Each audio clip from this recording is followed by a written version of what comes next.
안녕하세요. 김광삼의 찐꼭 TV 김광삼 변호사입니다. 윤석열 대통령에 대한 헌법재판소의 탄핵 여부 결정이 이제 코앞에 다가왔어요. 이번 주 선고도 어렵지 않나 저는 그렇게 봅니다. 왜냐하면 일단은 뭐 평의 자체도 이제 완결이 되지 않았고, 그렇다고 한다면 다음 주로 갈 가능성이 크다 이렇게 봐요. 그런데 뭐 다음 주가 되건 그 다음 주가 되건 이제 다음 주에 만약 선거된다고 하면 이재명 대표 선거보다 앞이냐 뒤냐, 이걸 좀 저희가 가장 관심이 많은 것 같습니다. 그런데 탄핵 선고를 할 때, 인용이라든지 기각 결정을 할 때 처음에 일단 뭐 헌법재판소장 권한대행이 문영배 재판관이잖아요. 문영배 재판관이 처음에 어떻게 하느냐, 뭘부터 읽느냐, 주문부터 읽느냐, 이유부터 읽느냐에 따라서 이게 전원일치냐 아니냐, 이제 이런 것도 별개 의견이나 소수 의견이 있느냐, 이제 이런 것들을 우리가 판단할 수 있어요. 물론 이제 100% 그런 건 아닙니다. 그래서 오늘 그 부분에 대해서 좀 말씀을 드리려고 해요. 일단 본 영상을 보시기 전에 구독과 좋아요, 알림 설정 해주시고 댓글을 달아주시면 감사하겠습니다. 일단 이제 선고문 자체가 주문을 이제 처음에 낭독을 할까 아니면 끝부분에 낭독할까에 따라서 결론을 우리가 미리 엿볼 수 있다 이렇게 볼 수 있습니다. 그래서 일단 권한대행, 헌법재판소장 권한대행이 이 사건 탄핵소추안의 가결 절차의 흠결부터 살펴보겠다. 이것은 선고 이후부터 얘기하는 거예요. 그리고 그러면서 이제 마지막 주문을 읽으면 결과적으로 재판관이 만장일치로 결론을 내렸다 이렇게 볼 수가 있고요. 반면에 처음에 피청구인 대통령 윤석열을 이렇게 하면서 이 사건 심판 청구를 뭐라고 얘기를 하면 결과적으로 주문부터 읽는 거잖아요. 이 사건 청구 심판 청구를 기각한다.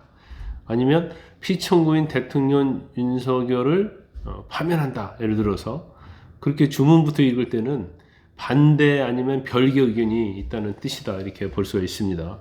이것은 23년도에 발간된 헌법재판 실무 제휴라는 책이 있는데, 여기에 보면 헌법재판소의 선고 방식은 일반적으로 전원일치 의견인 경우에는 먼저 이유의 요지를 설명한다는 거예요. 전원일치면 주문부터 얘기하지 않는다는 거예요.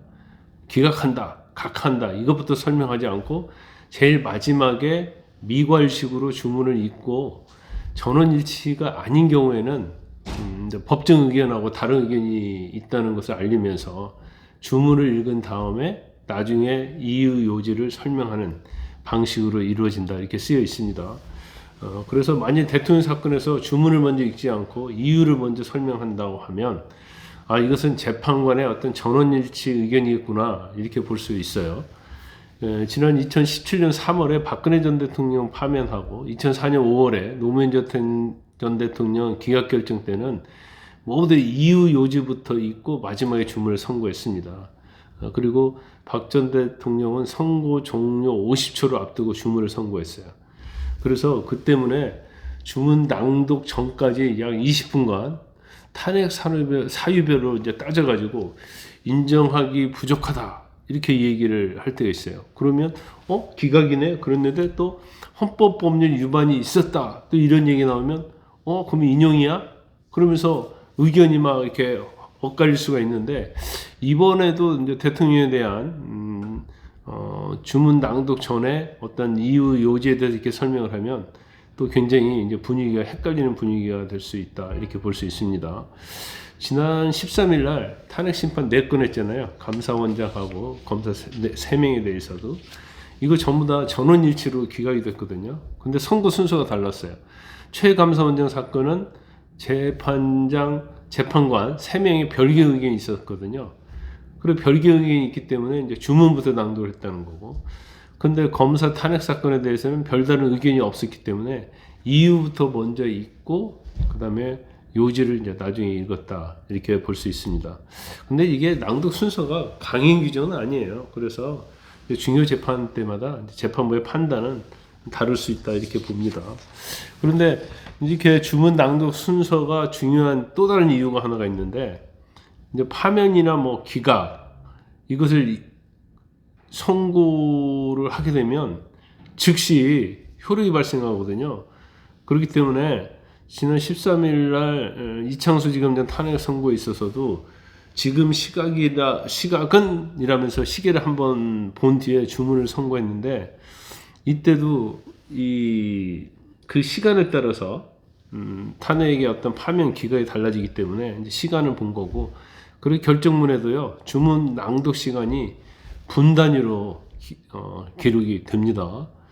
그리고 일단 뭐 윤 대통령에 대한 탄핵 선고 때 생중계할지는 아직 결정이 안 됐어요. 근데 뭐 저는 개인적으로 볼 때는 뭐 생중계할 가능성이 크고, 또 생중계하는 게 굉장히 맞다고 봅니다. 뭐 노무현 전 대통령 때도 마찬가지고 박근혜 전 대통령 때도 이제 주요 생중계를 했지 않습니까? 그리고 선고에 걸리는 시간은 한 20분 정도 될 것이다.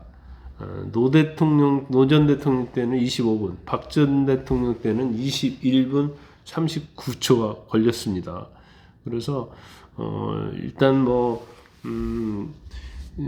주문을 읽고 어떤 시간까지 재면서 미리 그걸 연습을 한다.